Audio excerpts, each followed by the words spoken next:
Hi everyone, Cindy De Silva here from Escalate IT Training. Did you know by default, text aligns to the left and numbers align to the right?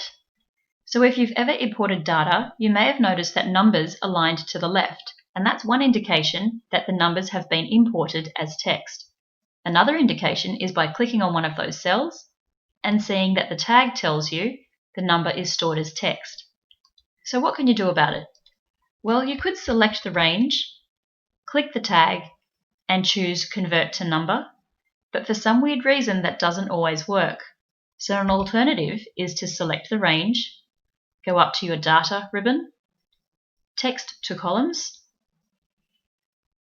and Finish.